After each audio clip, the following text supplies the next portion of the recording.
യാത്ര പറഞ്ഞോ ഇല്ലയോ എന്ന് പോലും ഓർമ്മയില്ല. ആകെയൊരു തീക്ഷ്ണപ്രകാശവും ഉഷ്ണവും മാത്രം. തലയ്ക്കുള്ളിൽ ചീവീടുകളുടെ രോദനം. അത് ചെവിയിൽ സൈറൻ പോലെ മുഴങ്ങുന്നു. സുസു, സുസുമോളെ. ആ വിളി ദൂരങ്ങളിൽ നിന്നും പ്രതിധ്വനിക്കുന്നു. ഉള്ളിൽ കാലങ്ങളായി സുഷുപ്തിയിലാണ്ട് കിടന്നിരുന്ന അഗ്നിപർവ്വതം അതിതീവ്രതയോടെ പൊട്ടിയൊഴുകാൻ തുടങ്ങി. അതിൻ്റെ ചൂടിൽ സുസ്മിത ഉരുകി. തലയിണയിൽ മുഖമമർത്തി വിങ്ങിപ്പൊട്ടി. ശരീരം ഉലയുന്നത് മാത്രമറിയാം. എന്തിനാണിപ്പോൾ വിധി അയാളെ തൻ്റെ മുന്നിലെത്തിച്ചത്? അങ്ങോട്ട് പോകാതിരുന്നെങ്കിൽ എത്ര നന്നായേനെ. നിരഞ്ജനയുടെ കൊച്ചുമോളുടെ നൂലുകെട്ടിന് അവളുടെ നിർബന്ധത്തിന് വഴങ്ങിപ്പോയതാണ്. ചടങ്ങുകൾ കഴിഞ്ഞ് അടുത്ത ബന്ധുക്കൾ മാത്രമായി. ബാക്കിയുള്ളവർ ഓരോരുത്തരായി ഭക്ഷണം കഴിഞ്ഞ പാടെ പോയിരുന്നു. തിരക്കൊഴിഞ്ഞപ്പോൾ നിരഞ്ജന സുസ്മിതയെ എല്ലാവർക്കും പരിചയപ്പെടുത്തി. അവസാനമാണ് ചാരുകസേരയിൽ പുറത്തേക്ക് നോക്കിക്കിടക്കുന്ന വേണുവിൻ്റെ അച്ഛനെ നിരഞ്ജന പരിചയപ്പെടുത്തിയത്. അച്ഛാ, ഇത് സുസ്മിത, എൻ്റെ ഓഫീസിൽ ജോലി ചെയ്യുന്നു. അദ്ദേഹം ഒന്ന് നിവർന്നിരുന്നു. സുസ്മിതയെ നോക്കി പുഞ്ചിരിച്ചു. നമസ്കാരം സാർ. സുസ്മിത കൈകൂപ്പി. എന്തുകൊണ്ടോ സാർ എന്ന് വിളിക്കാനാണ് അപ്പോൾ തോന്നിയത്. ആ പുഞ്ചിരിയല്ലാതെ അദ്ദേഹത്തിൽ നിന്നും മറ്റ് പ്രതികരണങ്ങളൊന്നും ഉണ്ടായില്ല. അച്ഛൻ ഞാൻ കാണുമ്പോൾ മുതൽ ഇങ്ങനെയാണ്. ആരോടും അധികം സംസാരിക്കില്ല. നിരഞ്ജന വിശദീകരിച്ചു. എവിടെയോ കണ്ടുമറന്ന മുഖം. നല്ല പരിചയം തോന്നുന്നു. ആരാവുമത്? ഓർമ്മയിൽ കുറേ പരതി. ഒരെത്തും പിടിയും കിട്ടുന്നില്ല. വാടക വീടുകൾ മാറുന്നതിനിടയ്ക്കോ ജോലിസ്ഥലത്ത് വെച്ചോ ആവുമോ? എന്തോ പതിവില്ലാത്ത ഒരു വിമ്മിഷ്ടം. ആരെന്നറിയാതെ. ഒരു സമാധാനവുമില്ല. ഒടുവിൽ ഊണ് കഴിഞ്ഞിറങ്ങുമ്പോൾ നിരഞ്ജനയോട് ചോദിച്ചു. അച്ഛൻ കാസർഗോഡ് ജില്ലയിലെ കോടോം അപ്പർ പ്രൈമറി സ്കൂളിൽ ഹെഡ്മാസ്റ്റർ ആയിരുന്നു. അവിടുന്ന് സർവീസ് പൂർത്തിയാക്കാതെ പിരിഞ്ഞു പോന്നതാണ്. പിന്നീട് ആരോടും ഒന്നും സംസാരിക്കാതെ ഒരേ ഇരിപ്പ് തന്നെ എന്നാണ് ഏട്ടൻ പറഞ്ഞത്. കുറെ ചികിത്സിച്ചു. ഇപ്പോൾ ആരെയെങ്കിലും കണ്ടാൽ ഒന്ന് ചിരിക്കും, അത്ര തന്നെ. ഒരു നടുക്കം.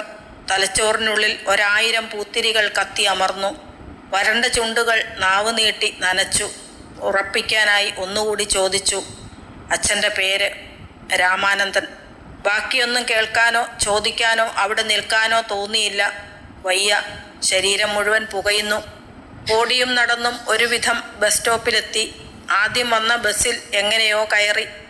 കണ്ണിനു മുന്നിൽ ഒരു പുകമറ മാത്രം. എങ്ങനെയാണ് വീടെത്തിയതെന്ന് യാതൊരു ഊഹവുമില്ല. വന്നപാടെ കട്ടിലിലേക്ക് ഒറ്റ വീഴ്ചയായിരുന്നു. സുസുമോളെ, ഇങ്ങു വന്നേ. അമ്മയുടെ മുണ്ടിൻ്റെ കോന്തലയിൽ പിടിച്ച് ചിണുങ്ങിക്കൊണ്ടിരുന്ന താൻ ആ വിളി കേട്ട് ഉമ്മറത്തേക്ക് ഓടി. അവിടെ നിക്കറിൻ്റെ 2 പോക്കറ്റുകൾ നിറയെ ചാമ്പയ്ക്കയുമായി ഏട്ടൻ. ചുവന്നു തുടുത്ത ചാമ്പയ്ക്കകൾ ഓരോന്നായി വരാന്തയിലെ അരപ്ലേസിൽ പെറുക്കി വെച്ചു. അതിൻ്റെ മിനുപ്പ് കണ്ടപ്പോൾ നാവിൽ വെള്ളമൂറി. ആയ്, ഇതെവിടുന്ന ഏട്ടാ? അതൊക്കെയുണ്ട്. മോള് അടുക്കളയിൽ പോയി ലേശം ഉപ്പെടുത്തോണ്ടുവാ. കേട്ടപാതി ഓടി ഒരു പാത്രത്തിൽ ഉപ്പുകല്ലുമായി വന്നു. ചെറിയ ഉപ്പുപരലുകൾ തിരഞ്ഞ് കുരു കളഞ്ഞു വെച്ച ചാമ്പയ്ക്കയിൽ പിടിപ്പിച്ച് ആസ്വദിച്ച് കഴിച്ചു. എന്തു കിട്ടിയാലും അതിലൊരു പങ്ക് ഏട്ടൻ തനിക്കായി കരുതി വയ്ക്കും. അത്രയ്ക്ക് ഇഷ്ടമായിരുന്നു ഏട്ടന് തന്നോട്. അതേപോലെ മഹാവികൃതിയുമായിരുന്നു ഏട്ടൻ. വീട്ടിൽ നല്ല കുട്ടിയാണ്. വീടിന് പുറത്തിറങ്ങിയാൽ ഏട്ടൻ്റെ സ്വഭാവം മാറും. ചെറിയ വികൃതിയൊന്നുമല്ല. നാട്ടിലുള്ള സകല മാവിലും കല്ലെറിയും. ചാമ്പയ്ക്കയോ നെല്ലിക്കയോ കണ്ടാൽ വിടില്ല. ഏതു നെല്ലിമേലും മാവിന്മേലും വലിഞ്ഞു കയറും. ഉണ്ണിമാങ്ങകൾ എറിഞ്ഞു വീഴ്ത്തും. അടുത്തുള്ള വീടിൻ്റെ ജനാലച്ചില്ലുകൾ, ഓട് മുതലായവ ഈ ഏറിൽ ഛിന്ന ഭിന്നമാകും. പട്ടി, പൂച്ച, കോഴികൾ മുതലായവ ഏട്ടൻ്റെ ഉന്നത്തിന് ഇരകളായി. ആരെങ്കിലുമൊക്കെ പരാതിയുമായി വീട്ടിൽ കയറിയിറങ്ങാത്ത ദിവസമില്ല എന്നു തന്നെ പറയാം. വികൃതി കൂടുമ്പോൾ നാട്ടുകാർ പറയും, അച്ഛനില്ലാത്തതിൻ്റെ കുഴപ്പാ ചെക്കന്, നല്ല അടിയുടെ കുറവുണ്ട്. അതെങ്ങനാ? ആ കുഞ്ഞുലക്ഷ്മി ലാളിച്ച് വഷളാക്കിയാ വളർത്തിയേക്കണേ. പരാതിയുമായി വരുന്നവരോട് അമ്മ പറയും, അച്ഛനില്ലാത്ത കുട്ടിയല്ലേ, അവനെ എങ്ങനെയാ ശിക്ഷിക്കുക? ഞാൻ ഗുണദോഷിച്ചോളാം, നിങ്ങൾ ഇത്തവണ കൂടി ക്ഷമിക്കൂ. കുറേ ആയി ഗുണദോഷിക്കാൻ തുടങ്ങിയിട്ട്. നാട്ടുകാരുടെ കൈ ദേഹത്ത് വീഴുമ്പോൾ ചക്കൻ പഠിക്കും. വന്നവർ പിറുപിറുത്തുകൊണ്ട് തിരിച്ചു പോകും. എങ്കിലും ആരും ഏട്ടനെ ഒന്നും ചെയ്തില്ല. അച്ഛനില്ലാത്ത കുട്ടിയെന്ന ഒരു പരിഗണനയായിരുന്നിരിക്കാം, അല്ലെങ്കിൽ അമ്മയോടുള്ള സ്നേഹം. അമ്മയോട് പറഞ്ഞു മടുത്ത ആരോ ഒരിക്കൽ കൊച്ചച്ഛനോട് പരാതി പറഞ്ഞു. കൊച്ചച്ഛൻ വന്നു ഏട്ടൻ്റെ ചെവിക്ക് പിടിച്ച് തിരുമ്മി. ഇനി മേലിൽ ഇമ്മാതിരി കുരുത്തക്കേട് കാട്ടിയാലുണ്ടല്ലോ, നിന്റെ കൈയും കാലും തല്ലി ഒടിച്ച് ഇവിടെ ഇടും. മര്യാദയ്ക്ക് അടങ്ങി ഒതുങ്ങി ജീവിച്ചോണം. അച്ഛനെ ഇല്ലാതായുള്ളൂ, ഞങ്ങളൊക്കെ ഇവിടെയുണ്ട്, അത് ഓർമ്മ വേണം. ഏട്ടൻ തലകുനിച്ച് നിന്നതല്ലാതെ ഒന്നും മിണ്ടിയില്ല. കൊച്ചച്ഛൻ അമ്മയോടായി പറഞ്ഞു, ഏട്ടത്തി, ഇവനെ കൊണ്ട് പൊറുതി മുട്ടിയല്ലോ. അവൻ കുട്ടിയല്ലേ രാഘവ, പ്രായമാകുമ്പോൾ ഒക്കെ മാറും. ഒന്ന് നീട്ടി മൂളിയിട്ട് കൊച്ചച്ഛൻ പടിയിറങ്ങി പോകുന്നത് ഏട്ടൻ നോക്കി നിൽക്കും. എന്നിട്ട് ഒരു ദീർഘനിശ്വാസം ഉതിർക്കും.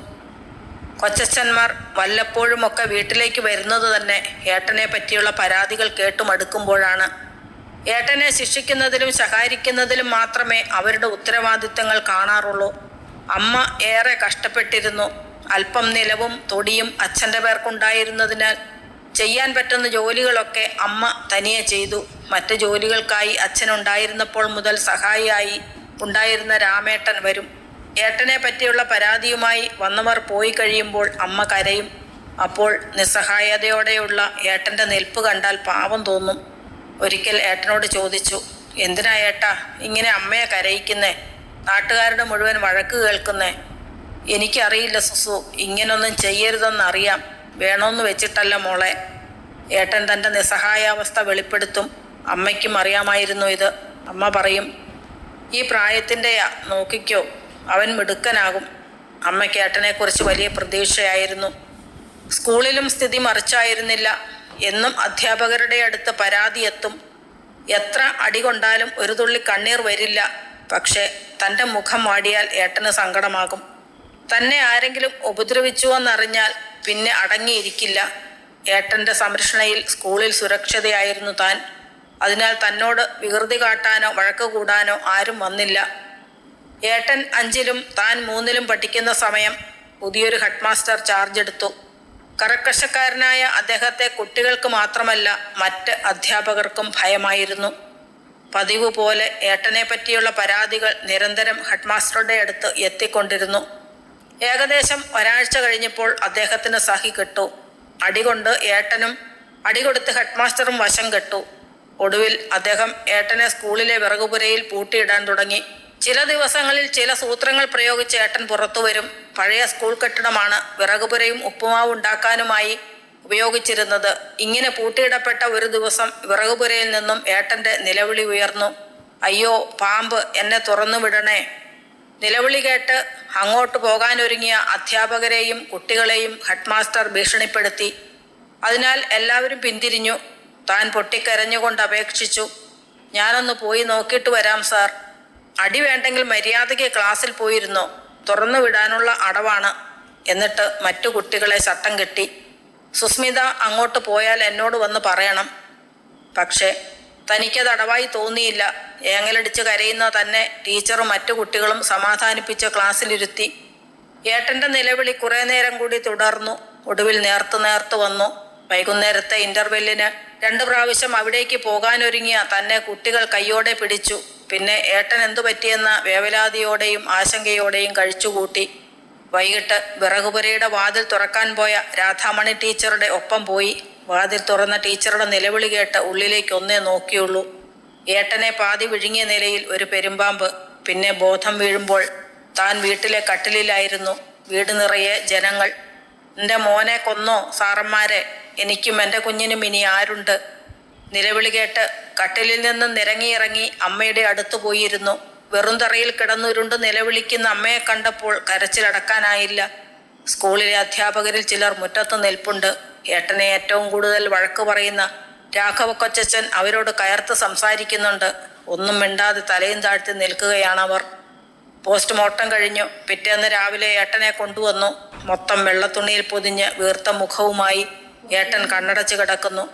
ഉമ്മറത്ത് വിരിച്ച പായയിൽ ഏട്ടനെ കിടത്തിയതും അമ്മ ആ ദേഹത്തേക്ക് അലച്ചു വീണു. ആരൊക്കെയോ ചേർന്ന് അമ്മയെ പിടിച്ചു മാറ്റി. അധ്യാപകർ തന്നെയാണ് എല്ലാറ്റിനും മേൽനോട്ടം വഹിച്ചത്. ഹെഡ് മാസ്റ്ററെ അവിടെയെങ്ങും കണ്ടുമില്ല. രാധാമണി ടീച്ചർ തന്നെ ചേർത്ത് പിടിച്ചുകൊണ്ട് കൂടെ തന്നെ നിന്നു. തെക്കേത്തൊടിയിൽ ഏട്ടനായി ഒരു കൊച്ചു കുഴിയൊരുങ്ങി. ഏട്ടനും താനും ഓണത്തിന് ഊഞ്ഞാൽ കെട്ടിയാടുന്ന അണ്ണാനെ പോലെ നിത്യവും ഏട്ടൻ കയറിയിറങ്ങിയ ആ മാവിൻ്റെ സമീപം ഏട്ടൻ നിത്യവിശ്രമത്തിലായി. ഇനി ഒരിക്കലും ഏട്ടനെ കൊണ്ടുള്ള ശല്യം ആർക്കും ഉണ്ടാവില്ലല്ലോ. പക്ഷേ എല്ലാവരുടെയും മുഖം ശോകമുഖമായിരുന്നു. ഏട്ടനെ പറ്റി പരാതിയുമായി വരുന്ന ചിലർ ആരും കാണാതെ കണ്ണു തുടയ്ക്കുന്നത് കണ്ടു. അമ്മ കിടന്നിടത്തു നിന്നും എണീക്കാതെയായി. അമ്മാവൻ വന്നു തന്നെയും അമ്മയെയും അമ്മയുടെ വീട്ടിലേക്ക് കൂട്ടിക്കൊണ്ടുപോന്നു. പെരുമ്പാമ്പിൻ്റെ വായ്ക്കകത്ത് അരയോളം കണ്ണു തുറിച്ച് വായ് വിളർന്നു കിടക്കുന്ന ഏട്ടൻ്റെ രൂപം മനസ്സിൽ നിന്നും മാഞ്ഞു പോയില്ല. കണ്ണടച്ചാലും ഇല്ലെങ്കിലും ആ കാഴ്ച ഉറക്കം കെടുത്തി. ആ ദിവസങ്ങളിൽ അമ്മയുടെ നിഴലിൽ മാത്രമേ വെളിയിലേക്ക് പോലും വരൂ. ഭക്ഷണം നിർബന്ധിച്ചാൽ മാത്രം അല്പം കഴിക്കും. ഇടയ്ക്കിടെ ഞെട്ടി ഉറക്കെ നിലവിളിക്കുമ്പോൾ കരയാൻ പോലും ത്രാണിയില്ലാതെ അമ്മ വേവുന്നത് കണ്ടു. അമ്മാവൻ ഏതോ സിദ്ധൻ്റെ അടുത്ത് കൊണ്ടുപോയി ചരട് ജപിച്ച് കെട്ടിത്തന്നു. എന്നിട്ടും മാറ്റമൊന്നുമില്ലാതെ തുടർന്നതിനാൽ ഒരു വിദഗ്ധ ഡോക്ടറുടെ സഹായം തേടി. കുറച്ചുകാലത്തെ നിരന്തര ചികിത്സയുടെ ഫലമായി വീണ്ടും അമ്മയുടെ വീടിനടുത്തുള്ള സ്കൂളിലേക്ക് പോകാൻ തുടങ്ങി. എന്നിട്ടും കുറേ കാലം ആ ഓർമ്മകൾ നെഞ്ചു നീറ്റിക്കൊണ്ടിരുന്നു. ഇതുവരെയും ഒന്നും മറക്കാൻ കഴിഞ്ഞിട്ടില്ല. ഏട്ടൻ്റെ വേർപാടോടെ അമ്മ രോഗിയായി. ഊണും ഉറക്കവുമില്ലാതായി. മരുന്നുകളുടെ ബലത്തിലാണ് ഇന്നും അമ്മ ജീവിക്കുന്നത്. തനിക്ക് ജോലി കിട്ടുന്നിടം വരെ അമ്മാവൻ്റെ കൂടെയായിരുന്നു. ജോലിയായപ്പോൾ അമ്മയെയും കൂട്ടി ജോലി സ്ഥലത്തിനടുത്ത് വാടകയ്ക്ക് താമസിച്ചു. വിവാഹം കഴിഞ്ഞു. ജയേട്ടൻ വിദേശത്തായിരുന്നു. കുട്ടികളുണ്ടായപ്പോൾ അമ്മ ഒരു സഹായമായി. ഇപ്പോൾ മക്കൾ ഉപരിപഠനത്തിനായി ഓരോ സ്ഥലങ്ങളിലുമാണ്. കഴിഞ്ഞ വർഷമാണ് PWD സൂപ്രണ്ടായി പുതൃക്കടവെന്ന ഈ സ്ഥലത്തേക്ക് മാറ്റം കിട്ടിയത്. അമ്മ കൂടെയുള്ളത് എന്നും ഒരാശ്വാസമാണ്. പെൻഷനാകാൻ ഇനി 2 വർഷം കൂടിയുണ്ട്. അത് കഴിഞ്ഞ് നാട്ടിലേക്ക് തിരിച്ചു പോകണമെന്നായിരുന്നു മനസ്സിൽ. ശിഷ്ടകാലം താനും ഏട്ടനും ജീവിച്ച വീട്ടിൽ കഴിയണം. ഏട്ടൻ്റെ മരണത്തിന് കാരണക്കാരനായ മനുഷ്യനെ കണ്ട കാര്യം അമ്മ അറിയാതിരിക്കട്ടെ. എന്തിന് വെറുതെ അമ്മയുടെ സമാധാനം കളയണം? മോളെ സുസ്മിതേ, നീ എന്താ സാരി പോലും മാറാതെ കിടക്കുന്നേ? ചോദ്യവുമായി അമ്മ എത്തി. ഒന്നുമില്ലമ്മേ, ഒരു ക്ഷീണം. വെയിൽ കൊണ്ടിട്ടാവും. എണീറ്റൊന്ന് കുളിക്കൂ മോളെ, ക്ഷീണം മാറും. അതും പറഞ്ഞ് അമ്മ മുറിവിട്ട് പോകുന്നത് നോക്കി കുറച്ചു നേരം കൂടി അങ്ങനെ കിടന്നു. ഓർമ്മകൾ മേഞ്ഞു നടന്ന് അലങ്കോലമായ മനസ്സ് ഇനിയൊന്ന് നേരെയാകാൻ എത്ര ദിവസം പിടിക്കും? അല്ലെങ്കിലും ഇനി നിരഞ്ജനയെ കാണുമ്പോൾ വീണ്ടും വീണ്ടും ആ 5ാം ക്ലാസ്സുകാരനായ ഏട്ടൻ തൻ്റെ മുന്നിലൂടെ വികൃതി കാട്ടി ഓടി നടക്കില്ലേ? മനസ്സിൻ്റെ ഉള്ളറകളിൽ ചാരം മൂടിക്കിടന്ന കനൽ വീണ്ടും ജ്വലിക്കാൻ തുടങ്ങിയിരിക്കുന്നു. എൻ്റെ ഏട്ട, ഒരു നിലവിളി നെഞ്ചിൽ ചുറ്റിത്തിരിയുന്നു. കാലം കാത്തുവെച്ച അനിവാര്യതയാണിത്. രാമാനന്ദൻ മാഷിനോട് പകയൊന്നും തോന്നുന്നില്ല. ഏട്ടൻ്റെ ആയുസ് അത്രയേ ഉണ്ടാവുമായിരുന്നുള്ളൂ. ഒക്കെ വിധിയെന്ന് സമാധാനിക്കാം. തിക്കുമുട്ടുന്ന സങ്കടം ഒന്ന് പൊട്ടിയൊഴുകിയെങ്കിൽ വേർപാടിൻ്റെ വേദന ശിലാരൂപം പ്രാപിച്ച മനസ്സിൽ മുഴച്ചു നിൽക്കുന്നു. സുസ്മിത വെറുതെ മച്ചിലേക്ക് നോക്കിക്കിടന്നു. ഇന്നിനി ഒന്നും ചെയ്യാനാവില്ല. അപ്പോൾ മുതൽ മനസ്സിനെ മതിച്ചത് ഒരു ട്രാൻസ്ഫർ എന്ന ചിന്തയാണ്. പക്ഷേ അതിനി കിട്ടുമെന്ന് തോന്നുന്നില്ല. പിരിയാൻ 1 വർഷം മുഴുവനില്ല. ഏട്ടൻ പോയപ്പോൾ തോന്നിയ ആ അരക്ഷിതാവസ്ഥ ഇപ്പോഴും വിട്ടുപോയിട്ടില്ല എന്നതാണ് സത്യം. പൂർവകാലത്തിൻ്റെ അവശേഷിപ്പുകൾ ഉത്ഖനനം ചെയ്യപ്പെട്ട് മനസ്സ് അലങ്കോലമായിരിക്കുന്നു. ഇനിയൊരു ശാന്തി തീരം എവിടെയാണ്? Thank you.